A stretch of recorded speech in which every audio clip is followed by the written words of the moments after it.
from our talks that these governments actually want to have the framework of a trade deal done before they go into elections to show that they have successfully negotiated with the United States. So we are finding that they are actually much more keen to come to the table, get this done, and then go home and campaign on it.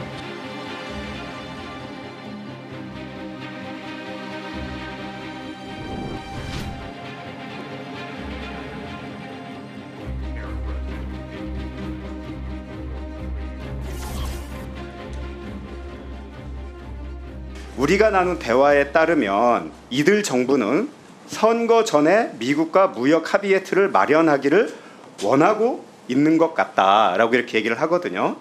그러면은 이 미국과 빠른 합의의 틀을 마련하기를 원한다는 취지의 말을 한 적이 있으십니까? 없습니다. 없어요. 네, 그럼 없다면은 그건 전혀 없는 게 예. 우리 좋습니다. 의원님도 공무원에 보다 그러면은 아시겠지만 그러면 아니, 이 DG 배석자까지 20명이 있는 자리에서 공개 회의였습니다. 좋습니다. 예. 그럼 이 DG 거버먼트에서 한국은 빼도 됩니까? 저는 한국은 그러니까 적어도 뭐 앞부분에는 자기가 인식은 그렇게 했을 수 있겠죠. 뭐 그러니까 빼도 된다고 생각하십니까? 전 빼도 된다고 생각합니다. 예, 알겠습니다. 그럼 이 베센트 장관이 이 근거 없는 말을 하고 있다고 보십니까? 저는 그래서 제가 배센 장관한테 이걸 확인해 달라고 한 거고요.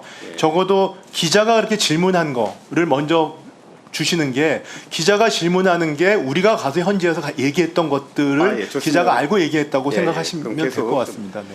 자, 그 다음에 또 뭐라고 하냐면은 그렇게 해야 미국과 성공적으로 협상을 했다는 점을 내세울 수 있기 때문이다. 따라서 이들은 협상 테이블에 더 적극적으로 나서서 합의를 마무리하고 이를 지지 기반으로 선거운동에 나서려는 의지가 강한 것을 알게 되었다. 이렇게 얘기를 했거든요. 베센트에게 이런 취지의 얘기를 하신 적이 있으십니까? 전혀 없고요. 한 가지 제가 지적을 해드리면 그러니까 베센트 장관이 저희가 있는 사이에 2번의 언급을 하셨어요. 처음에 트럼프 대통령이 옆에 계실 때 트럼프 대통령이 이제 기자가 물어보니까 베센트 장관하고 얘기해 보라고 했더니 그때 좀 대통령 장관이 그때 좀 비슷하게 세게 말씀을 하셨다가 나중에 재무부에서 그 서면으로 이 회의 결과를 나온 거는 상당히 드라이하게 이제 나왔거든요. 그래서 제가 드리는 말씀이 뭐냐하면 이거는 질의관계, 그러니까 Q&A에서 나온 거고 이거는 트럼프 대통령의 100일을 갖다 홍보하는 자리이기 때문에 준비된 답변이라기보다는 좀 그 자리에서 홍보 국내용으로 말씀을 좀 하신 거 아닌가라고는 추정을 하고 있고요. 그렇기 때문에 저희가 어제 보도 해명자를 내면서 워딩을 보셨겠지만 그 내용을 그 재무부에 보내서 재무부에 적어도 장관은 아니지만 차관보 이하는 열람을 하도록 했고 그다음에 공유를 해가지고 컨펌을 받아서 제가 오늘 뿌린 거고요. 그다음에 혹시 모르니까 장관에 대해서는 확인해 달라고 요청을 해놨습니다. 어쨌든 그러면은 베센트가 한 이 말은 팩트가 아니다. 저는 팩트가 아니라고 생각합니다. 왜 이렇게 협상 서둘러요?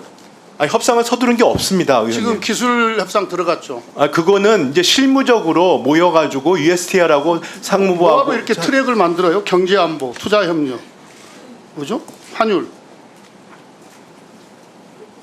그다음에 관세, 비관세. 대선 전에 어떤 결론을 낼 여기 이걸 왜 이유도 만들어요? 없고 잠깐만요. 그런 건 전혀 왜냐하면 협의의 틀을 만들어야 시간이 지금 우리는 한미 FTA를 체결해 놓은 국가잖아요. 강력한 무기란 말이에요. 네네.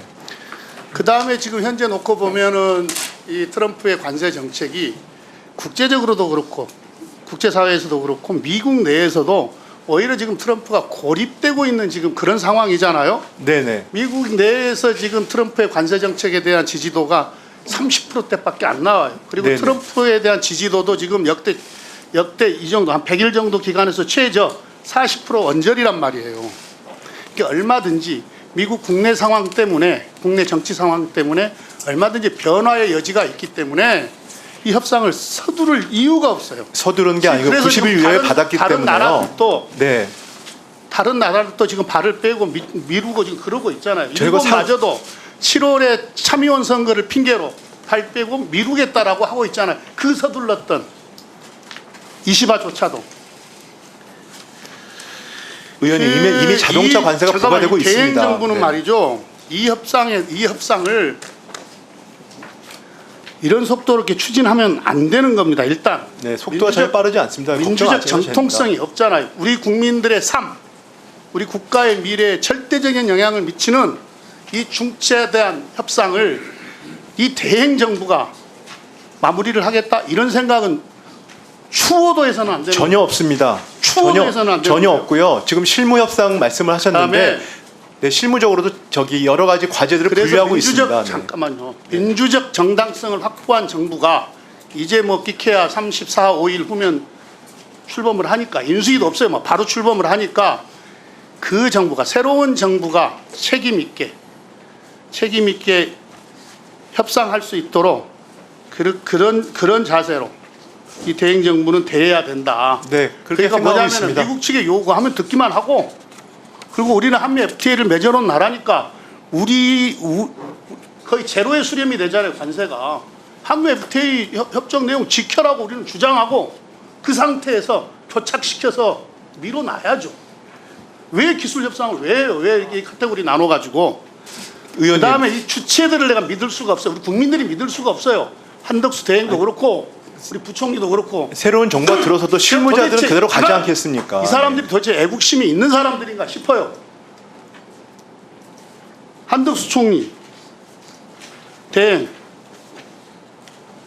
무슨 뭐 한국의 부는 뭐 미국의 절대적인 도움 때문에 형성됐다 만들어졌다 뭐 보훈하자는 거예요? 우리 국민들의 삶 국가의 미래를 가지고 보훈하자는 거예요? 그건 개인적으로 할 일이고 그리고 뭐 방위 분담 협정까지도 하겠다 이런 말도 안 되는 소리를 하고 있고 이게 지금 한 총리 인터뷰 내용이잖아요. 부총리는 그거 외환 조금 있다고 미국 국채 사는 사람 아니에요. 어떤 국민이 두 사람의 애국심을 믿겠어요? 이 중요한 협상을 잘해라 이렇게 응원해 줄 수 있겠어요? 그걸 잘할 것이다 이런 믿음을 가질 수 있겠어요?